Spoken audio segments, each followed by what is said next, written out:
Lyon Pôle Bourse, faire grandir les entreprises grâce au marché boursier et animer le club des sociétés cotées de la place.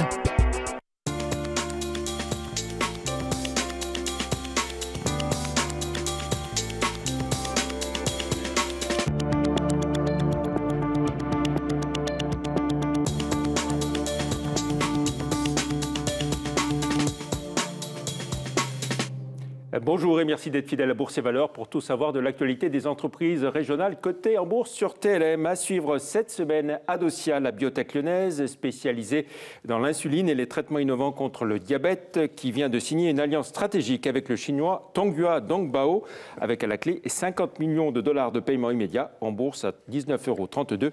Adocia a retrouvé des couleurs et affiche un gain de 34,6% depuis le début de l'année. La valeur de la semaine, c'est Capelli, dont nous accueillons le PDG, Christophe Capelli. Bonjour. Bonjour. Et merci d'être avec nous. Alors, un développement impressionnant pour Capelli avec l'annonce de 400 millions d'euros de transactions immobilières signées pour les 6 mois qui viennent, d'avril à septembre 2018. Oui, tout à fait. Le fruit de quelques années de travail sur des positionnements géographiques qui ont pris. Donc, de fait, un développement qui pousse notamment lié à chacune des agences, mais qui pousse aussi lié aux nouveaux pays qu'on a su ouvrir. C'est 67 programmes en cours qui ont démarré depuis le début de l'année. L'année dernière, on avait signé pour un peu plus d'1 milliard de chiffre d'affaires de matière à développer. Donc ça amène tout simplement les 6 mois à venir à un achat d'un peu plus de 400 millions et à un rythme de croissance qui, on l'espère, sera sur un rythme de 30% ou était sur un rythme de 30% et qui progressivement...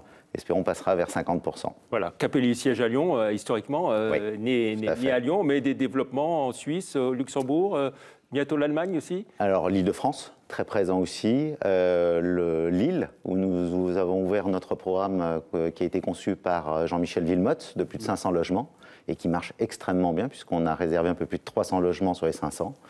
Le Luxembourg, la Suisse dont vous parliez, et l'Allemagne, 2019. Et dès la fin de l'année, septembre-octobre, une ouverture sur Marseille et Toulouse. On va rappeler votre positionnement, donc promoteur, aménageur, marchand de biens, habitat social, conseil. Oui. Vous faites beaucoup de métiers, tout ça autour de l'immobilier, bien sûr. Oui, il y a un grand mot qu'utilisent certains opérateurs nationaux qui s'appelle ensemblier. J'aime bien, je ne sais pas à quoi vraiment ça correspond, mais en tout cas, on essaye, nous, d'être et promoteurs, aménageurs d'espace, puisqu'aujourd'hui, en fait, les territoires évoluent différemment. On développe d'ailleurs une activité qui va s'appeler Capelli Environnement, parce qu'on part du principe que notre métier est lié aussi à l'environnement. Donc il faut, au-delà juste de construire environnemental, il y a tout ce qui est périphérique, recyclage, traitement, déplacement doux, et puis une activité liée évidemment à la promotion, qui est la réhabilitation d'immeubles de bureaux en logement. Voilà, donc à la fois des appartements, des villas duplex, des maisons, et puis vous le disiez aussi, du bureau également. Oui. Et une activité de résidence de tourisme qu'on développe, puisqu'on a acheté plusieurs dans une foncière qu'on exploite, et de résidence senior. Voilà. Donc c'est une nouvelle activité que nous développons via une foncière avec des investisseurs au Luxembourg. Voilà. Et puis à Lyon, vous avez été présent sur le réaménagement de l'ancienne Université catholique de Lyon, voilà, le 29. Oui, qui est absolument magnifique. Voilà, qui est aujourd'hui une résidence, plutôt des appartements pour étudiants, c'est ça? Résidence de tourisme, résidence étudiante, avec une particularité, c'est qu'en plus c'est à loyer modéré, donc elle est à vocation sociale, ce qui est assez atypique. Alors, on a évoqué les grands chiffres en termes de chiffre d'affaires. Vous dites que vous serez bientôt autour des 300 millions d'euros. Des 300 millions, oui, assez prochainement. On va dire que la famille ne veut pas non plus se faire peur avec des dates, mais disons qu'au vu du rythme de développement, si on en achète pour 400 millions dans les mois à venir, naturellement, on va facturer derrière. Donc, les 300 millions sont atteignables prochainement. Voilà, et en termes de rentabilité, de résultats? Alors, une progression de notre rentabilité. Jusqu'à présent, on avait énormément d'investissements. Donc, nous, on avait toujours une culture qui était familiale, qui était de dire on a 2 agrégats fondamentaux, c'est la marge brute et le résultat opérationnel. Après, que vous y mettiez au milieu des frais de structure, que vous y mettiez au milieu des frais financiers, ce sont des curseurs. Mais vous avez ces 2 points qui étaient pour nous très importants.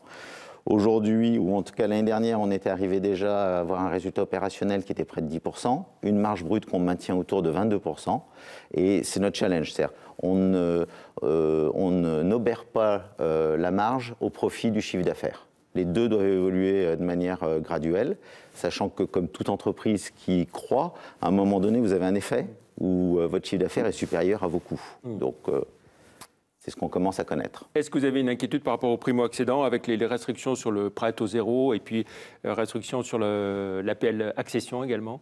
Pas d'impact. Aujourd'hui, il n'y a pas d'impact, on va dire, sur les premières zones qui sont A bis et B1.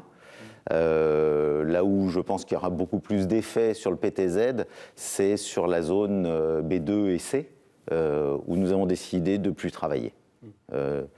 On a la contrainte de notre métier, la force et la faiblesse de notre métier pour un promoteur, c'est son stock. Sa force, c'est évidemment, c'est s'il n'en a pas, il ne fait pas de chiffres. Par contre, le jour où ça se calme, c'est comme un chewing-gum sous la semelle. Donc il faut qu'on ait un stock qui soit liquide. Allez, très vite pour finir, on jette un œil à votre parcours en bourse. Christophe Capelli, vous êtes à 45,70. Un léger recul depuis le 1er janvier, mais ce qu'il faut dire, c'est que depuis un an, vous avez progressé de 54,5%. Eh bien, espérons que ça continue. Voilà, et un dividende pour vos actionnaires? Oui, j'espère.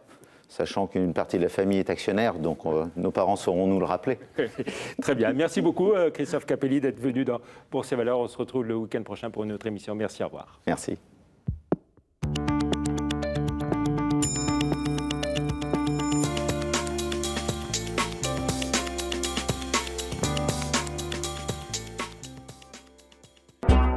Lyon Pôle Bourse, faire grandir les entreprises grâce au marché boursier et animer le club des sociétés cotées de la place.